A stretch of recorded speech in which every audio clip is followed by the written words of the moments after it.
आज भी लाखों लोग हर साल कैंची धाम आश्रम में जाकर के कंबल क्यों भेंट करते हैं, क्यों कंबल चढ़ाए जाते हैं। इसके पीछे की कथा सुनिए। नीम करौली बाबा हमेशा कंबल उड़ा रखते थे। एक दिन अचानक वो सब कुछ छोड़ के निकले, बड़े खास उद्देश्य से निकल के। अपने एक बुजुर्ग, एक ऐसे दंपत्ति थे जो उनको बहुत मानते थे। बोले आज रात को आपके घर पर रुकने आए। सब वो हैरान, बोले जिनको हम भगवान का स्वरूप मानते हैं वो स्वयं हमारे घर पे आ गए सोने के लिए। गरीब थे बहुत, तो जो भी कुछ खाने का संसाधन था उनको दिया, उनको भोजन लग किया, एक तरह से भोग चढ़ाया उनको।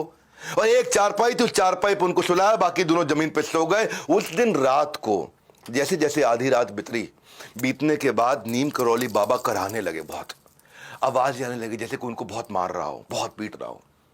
अब वो सोए हुए थे। बुजुर्ग दंपत्ति ने उनको उठाना भी ठीक नहीं समझा और खुद वो सो नहीं पाए, क्योंकि वो कराह रहे थे। इतना उनको दर्द हो रहा था, बहुत बहुत बहुत तेज दर्द हो रहा था। हिल रहे थे, कांप रहे थे, वो दर्द उनको देख रहे थे। तो जब वो सुबह उठे, उठते ही नीम करौली बाबा ने धीमे से इस कंबल को आराम से लपेटा।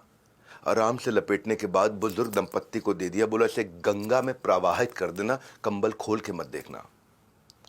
ये बड़े हैरान हो गए दोनों।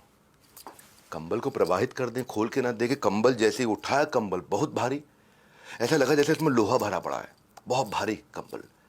बहरहाल उन्होंने गुरुदेव की आज्ञा, कंबल नहीं खोला, जाकर के प्रवाहित किया।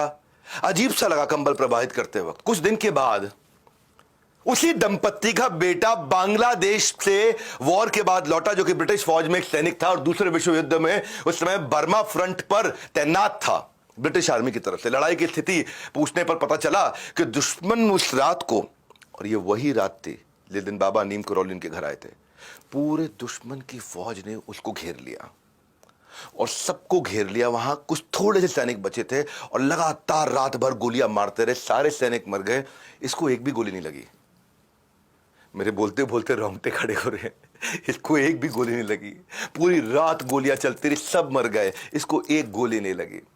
दरअसल ये वही रात थी जिस दिन नीम करौली बाबा उस दिन रात को वो सारी गोलियां खाते रहे उस बेटे के। तब जाकर उनको समझ में आया, जब प्रवाहित करी थी और जो लोहे की आवाज अंदर से आ रही थी, उसमें वो सारी की सारी गोलियां थी जो बेटे को नहीं लगी। बाबा की झोली ने समेट ली सारी की सारी गोली।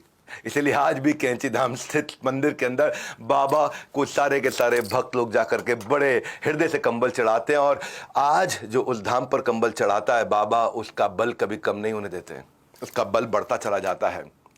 बाबा ने कई भविष्यवाणियां करी। बाबा के बारे में वो इतने सिद्ध पुरुष थे कि प्रयागराज में गंगा में डुबकी मारते थे और हिमालय से निकलते थे।